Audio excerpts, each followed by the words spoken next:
So you accept the fact that you are afraid, and then you move on anyhow. I know that you've got greatness within you. I know that you have unlimited potential in you. You can either live your dreams or live your fears. And I think the majority of people actually are not living their dreams, but are living their fears. So I want to ask you a question. What are your fears? What are you afraid of? What are you scared of? Because we all have fears, don't we? We all have something that's blocking us, that's holding us back. And as we begin to look at life, what we realize is that the reason that most people are not living out their true potential, are not doing all of the things that they would really like to do, is because of fear. Some people call fear false evidence or expectations appearing real. I'm reminded of the story of a guy that was living in an area where he had some new neighbors, and these neighbors had a bulldog. And when he came home every day, this bulldog used to chase him about a half a block from his house. Every day he would have to streak home. I mean, he would just run. This bulldog would be right on his heels. And so he just got tired of that, because he would go home about a half a block away from home. He would look around for this bulldog and he wouldn't see him. And he would go walking casually along, and this bulldog come out of nowhere, woo, woo, woo, and start chasing him. He'd run home. So this one day he just got tired. And so when the bulldog was running after him, he started running. He saw a rock and he stopped to pick it up to throw at the bulldog. And when the bulldog got up on him, he started barking. He realized the bulldog didn't have any teeth in his mouth. Then he started chasing the bulldog. If you don't get on away from it, because the most the bulldog could have done is gum, you know. And so, you know what? Most people go through life running scared. Running scared from things that have no teeth in them, because they're false expectations appearing real. That, see, we're brilliant enough to scare ourselves to death. You realize that? What are the things that you fear that's been keeping you from living your dream? That's been keeping you from doing some things that you would like to do? Just think about those things. And how do we begin to handle that? Abraham Maslow said that life is about growth. And he said you could either go back to your comfort zone, and there you won't find any growth, or you must be willing to go forward and face your fears again and again and again. Because you're never going to have a fear-free existence. I mean, some fear is acceptable and legitimate. There are some things that you really should be afraid of. Now, you shouldn't allow it to immobilize you. You acknowledge it, you take it into account, and you carry yourself accordingly. There are times that we should proceed with caution. But it's the difference between being stopped by fear. It's the difference between having a fear and the fear having you. So what do? One, acknowledge it, and knowing that it's okay. Don't condemn yourself for being afraid. It's perfectly fine to have some fears. You acknowledge your fears, you embrace those fears, and then you move on. You act on whatever it is that you fear. Because once you embrace it, see, what you resist will persist. What you resist will persist. So one of the most important things is to begin to embrace your fear. The fear of bodily harm, that's legitimate. When I was a disc jockey in Columbus, Ohio, you know, I was young, about 22, 23, thought I was tough, and I was on the air, and Al Green, who was a great performer at that time and still is now singing gospel music, had a record. His first hit record was Back Up Train. So a guy came in the town and was impersonating Al Green. I happened to know Al Green because I'd already booked him. And so when I found out this guy was impersonating Al Green, I came on the air and did an editorial about him, and I exposed him. He was a rather big fellow, and so he had the word out that when I see this guy Les Brown, the disc jockey, I'm going to knock him in the mouth for having a big mouth. So I was driving down Main Street in Columbus, Ohio, had my son in the car, and I always had this little saying, hey, if anybody ever put a threat on me, I'm going to make them honor it. So I saw this guy in the street. So I pull around. I said, excuse me, I'll be right back. Got out of the car. I said, hey, man, I heard you said that you were looking for me. I'm Les Brown. He said, you are? I said, yeah. I said, what is it? I'm the one that said that you are an imposter. I said, I want to know what you're going to do about it. He opened his coat and he had a gun there. I say, but whatever I said to hurt your feelings, I want you to know it's all right.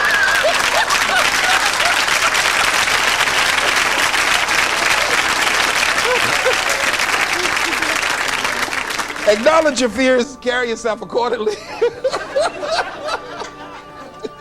and do what makes sense for you.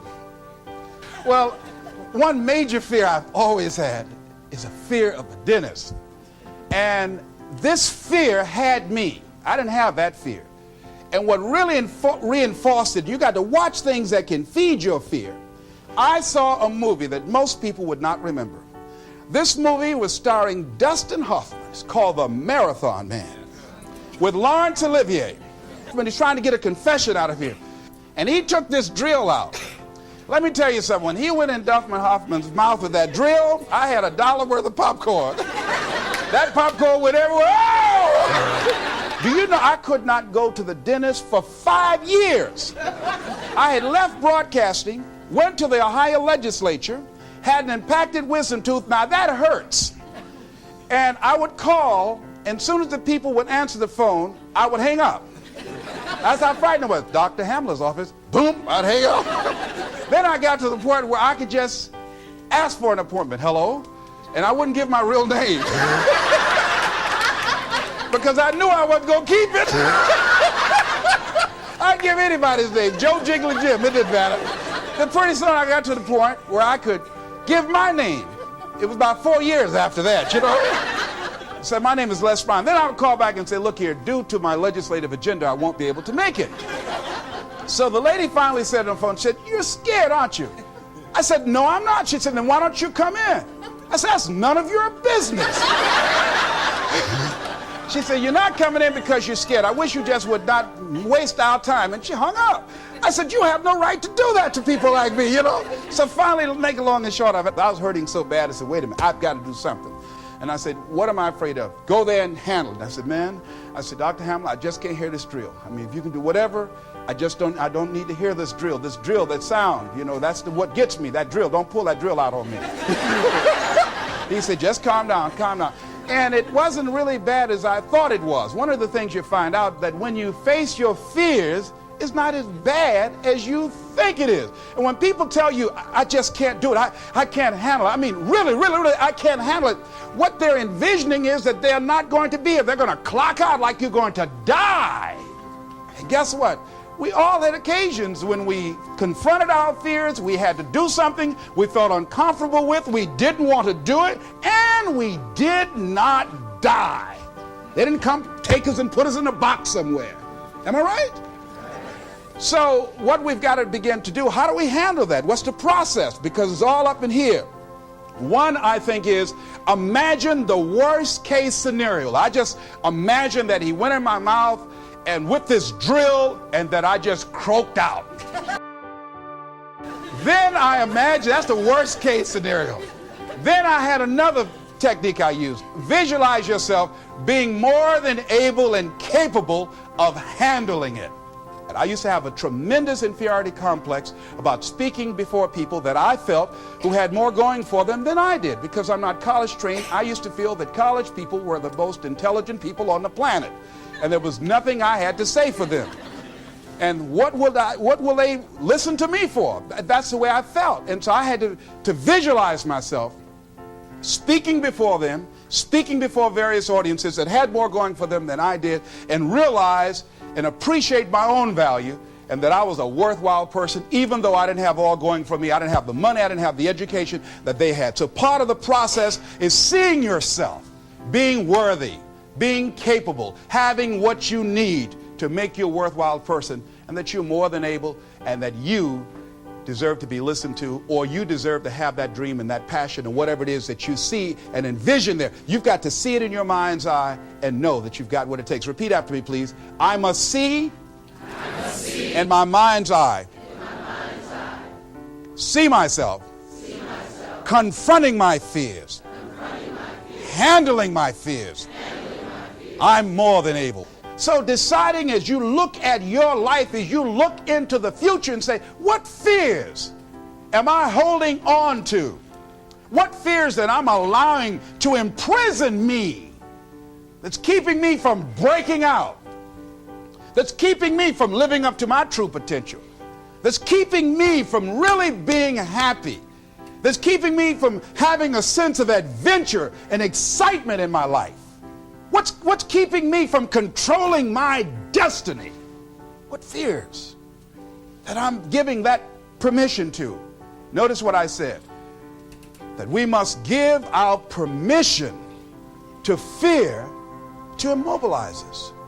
Because whatever discomfort you experience, whatever challenges or difficulty that it is, you got to handle it. Got to go up in there and wrestle with it. Will it be easy? No. Will it be challenging? Yes. A friend of mine who's going into recovery. He's been addicted to crack cocaine for years and alcohol.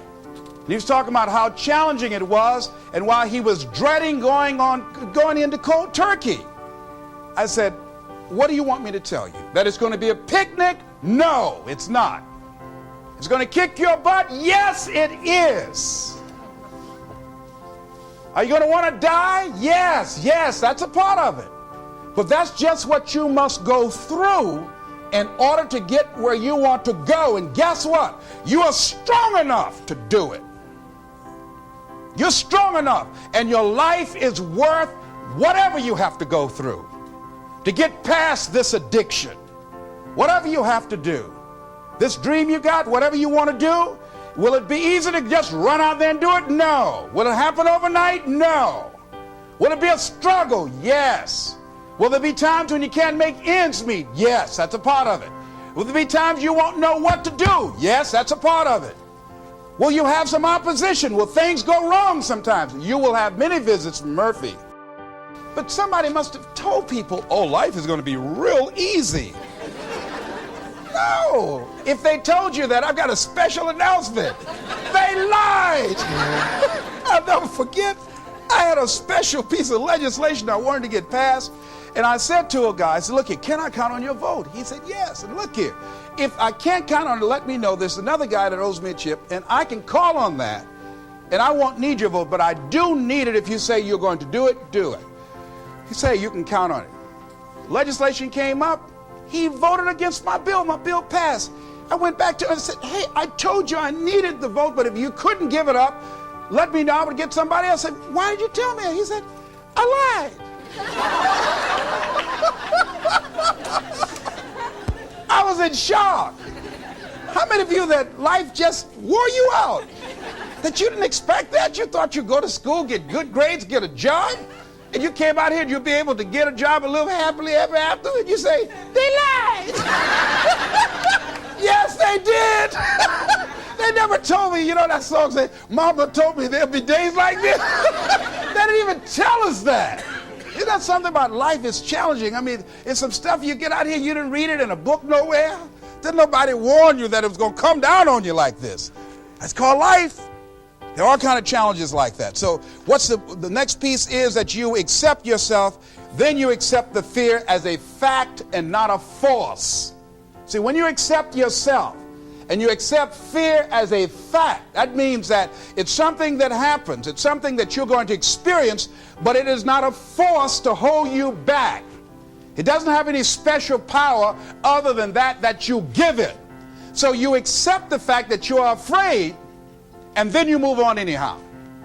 You move on past it, and you do whatever you've got to do. I was at a big motivational rally for a gentleman by the name of Dexter Yeager down in the Carolinas. I was standing backstage, and I had to go out. I was the last speaker on the program. It's the first time I'd been in a stadium of this size, over 10,000 people.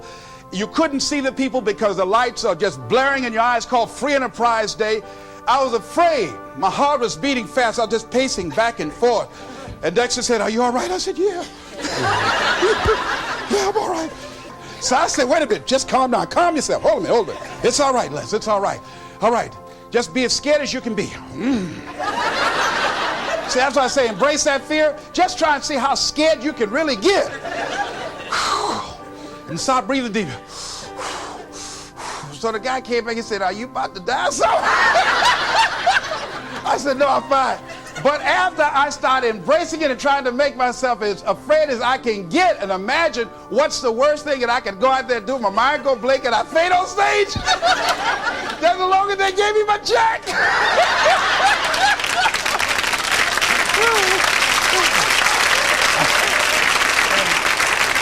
But once I started laughing at myself, I started talking to myself. I said, you know you scared today?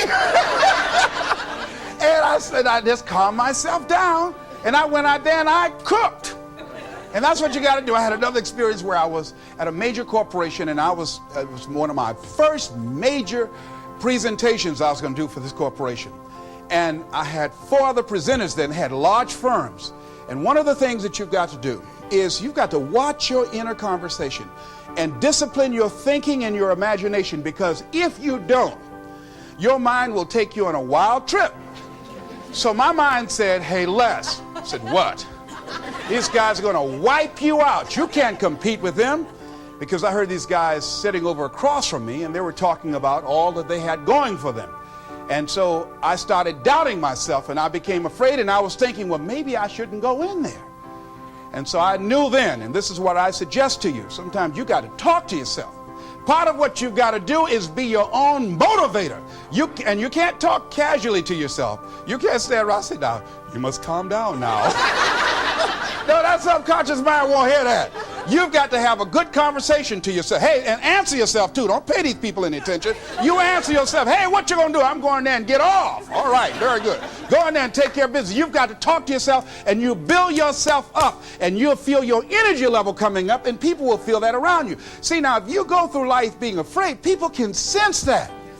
They can pick up that fear. So that's why you've got to stand up inside yourself. I'm reminded of the little boy that was on a bus, and some bigger fellows were picking at him, you know. And so he wanted to move from by them. They were thumping him on the head. And so he stood up just to get from by them, and they would push him back down. And he would stand up again. They push him back down. And he stood up again. They pushed him down, held him down. He said, you might hold me down, but I'm standing up inside myself. And that's what you got to do in life.